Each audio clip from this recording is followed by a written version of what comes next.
Marie, hi. Welcome to my living room here. Thank you, with all our guests hanging out. I guess what I want to start out, I mean, very first, maybe you might share with the audience why we have you here today, what you've gone through, and then I want to hit you with something. Right? Sure. Not too hard, I hope. I was first diagnosed with Hodgkin's lymphoma when I was 11 years old, living in New York City. And about 12 years later, I was diagnosed with thyroid cancer, which was likely a result from the radiation that was part of the treatment that saved my life as a child. That's the quick summary of my cancer history. And there's a great profile of Marie's journey through a lot of this, emotionally, physically, in Huffington Post, which I recommend everyone read if you can. But I guess the thing I want to start with is more of a metaphysical or metacosmic question. And that is, then and now, how do you, what is the word cancer? Because you used the C word. The C word used to really hit you. So how does the C word, how has it changed since you were less, I would say, more a victim of things then versus now? That's an interesting question. I've gone through a lot of phases in my survivorship. I have now lived, I call it BC and AC, before cancer and after cancer, and I've lived more of my life now in that after cancer period. And I spent many years with a lot of survivor's guilt, having watched other children die of disease that I had. And in the last 8 or 10 years, I've really started embracing my survivorship, understanding what that means for me and how I need to take care of myself to ensure that I can live for decades to come.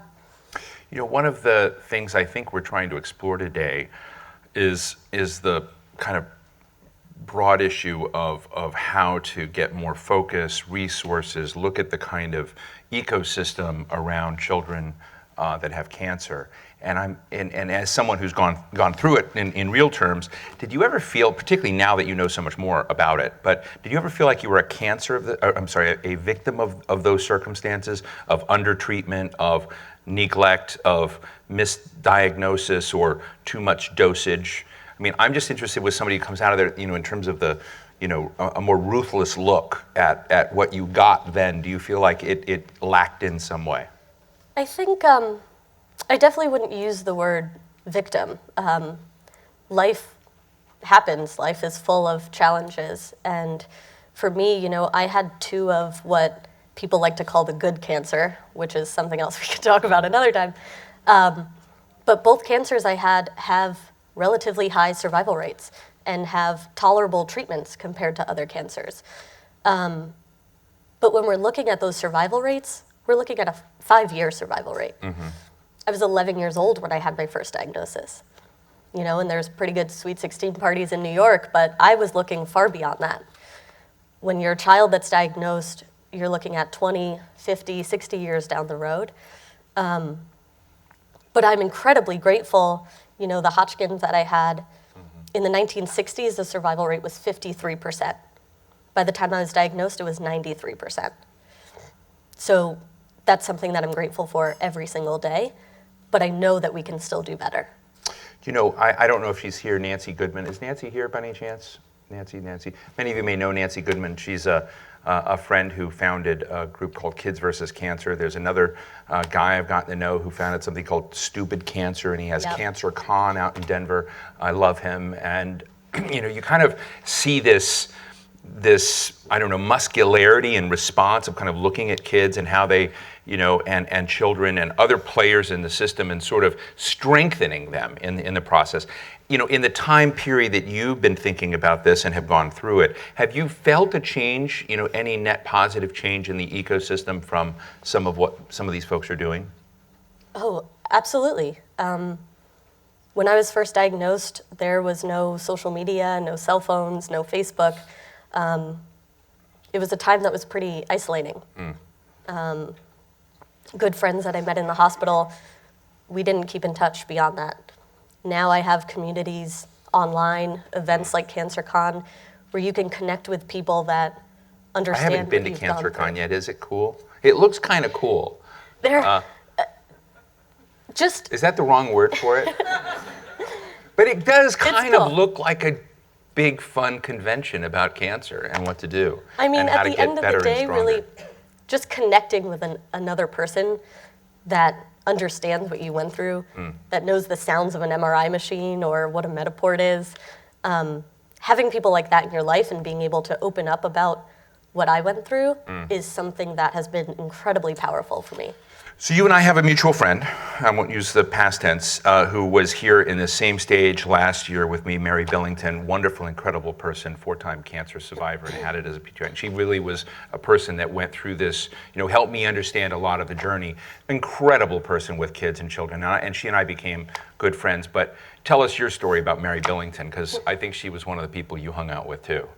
Yeah, Mary and I met in the hospital together when I was 11 and she was 13. And there she is. I guess she's up here. Is there a screen somewhere?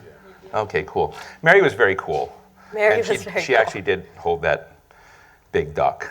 Yeah, so we met when we were children and reconnected, actually ran into each other on Capitol Hill a number of years ago. I recognize her because of her iconic eye patch, but I hadn't seen her since we were children, since I was bald and underweight. She never would have recognized me. And she sat in this chair with you 8 months ago. Right. And she said, I brought something she said with me from your conversation. This was a woman who at this point had survived cancer 4 times. She said, while some people might expect that I take a back seat, and say I've done enough, I really had the opposite experience. And I realized we don't have much time. Any of us, none of us know. And so I need to do the best with what I've got and do the things I want to do with the time that I have. To me, this is something that was so special about Mary. She spoke here 8 months ago. A month following, she had a relapse of her breast cancer, which was the 4th cancer she had. This time it was stage 4, triple negative. On March 9th, she passed away. I think it was a really difficult time. It's still a difficult time. One of the things that I think back is, she what I liked about Mary is that we became friends across a lot. I invited her to Washington Ideas, which we organized. I would invite her to events on education we were doing because she was an education policy expert. She would work with children and would come in. But she was so just big. I mean, one of the things I have a problem with in this subject, because I don't know how I would deal with some of what you've dealt with. I look at you as such an extraordinarily strong person. I don't look at myself that way. But I find what she did in terms of volunteering her blood, as I said, her saliva, whatever tests they wanted to do on her, anything that she could do to arm science in the future to help other people, she would line up in front for. And I just find that to be so important. But it also tells me, and I want to just ask you this, because we're sitting with a room full of people that are part of the ecosystem of this arena, and we're just a stone throw from the Capitol. What do you think this crowd doesn't get that we're missing? I mean, I'm really interested in getting out of the business of doing cancer events. All right, that's going to take a long time. But what do you think we need to know or do that really isn't being done today that directly addresses the pediatric cancer challenge?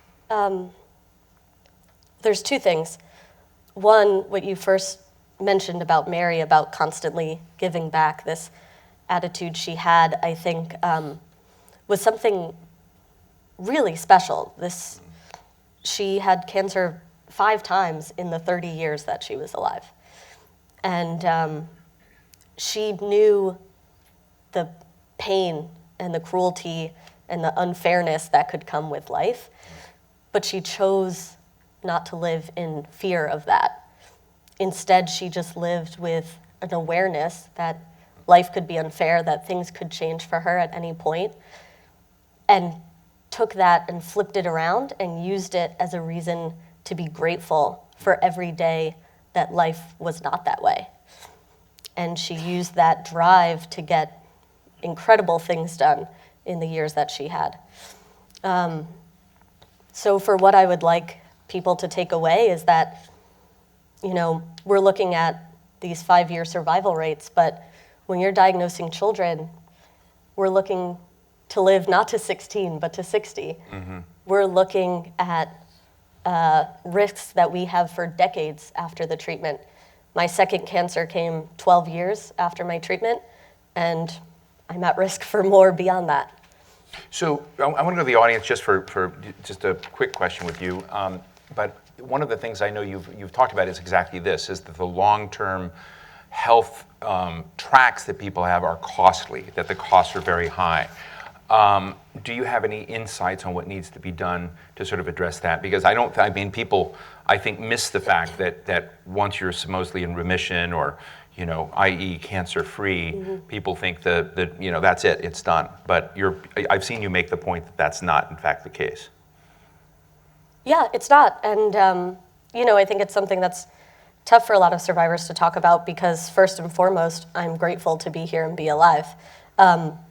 But as we develop more efficient treatments, I've seen developments in my lifetime already. The radiation that I had when I was 11, that is likely what led to my thyroid cancer. A child now with that same diagnosis would not get that radiation. I see. We've learned since I've been treated. So developments are happening, but there's so much more we can do to reduce. Survivors are at risk for, secondary cancers, other diseases, dental problems, mental health problems, the list goes on. So there's a lot more we can do in the long term. If there are any questions or comments from the audience here. Story. Otherwise, I'll call on you. Okay, Richard, we'll take your question here in the front. I told you I'd pick on you. The issue that I'm concerned about in a lot of the therapies is the accessibility of therapies. Is that an issue that you ever have come up against? Many of these therapies, and that's the A in the STAR Act, which I'm sure has come up today, right? The accessibility. I studied last night, so so the A in STAR Act, accessibility. Yeah, absolutely. I mean, in my personal experience, the long-term follow-up care clinic that I'm in, to my understanding, it's one of only a few dozen in the country. It was at my hospital that I was treated at, that I've gone to for a decade, and I had to wait a year to get in to that clinic. And there are many patients that are denied because there's not enough doctors and too many of us that need that long-term follow-up care for the rest of our lives. And that clinic is the place that found my thyroid cancer, and I know that they found it maybe months, maybe a year before another doctor would have, because they knew exactly what they were looking for. So that accessibility, especially as the number of childhood survivors grows each year, and we live for decades beyond treatment, we need a lot more of that. Okay, to end this on a slightly different direction here, I'm totally intrigued by your bio and Twitter account. And she's got a little bit of humility here, but not very much. But she said, I'm a national, I care about the world, just like an ordinary National Geographic type. But you're a producer for National Geographic, and you've done things on national parks, road trips to Mexico, and even selfies. There used to be a hashtag called Selfies with Steve, by the way, which I'm very much into. So what is your next big project? My next big project, I'm focused on sustainable travel. So I actually just got back 2 days ago for a trip where I took our plastics pledge to do the entire trip without any single-use plastics. And this is glass. This is glass. glass. Yeah. So I guess you'll have to read the article and see how that turned out. That's great. Well, I want to thank you for joining us here today and sharing with us your thoughts. Ladies and gentlemen, Marie McGrory. Thank you, Steve. Thank you.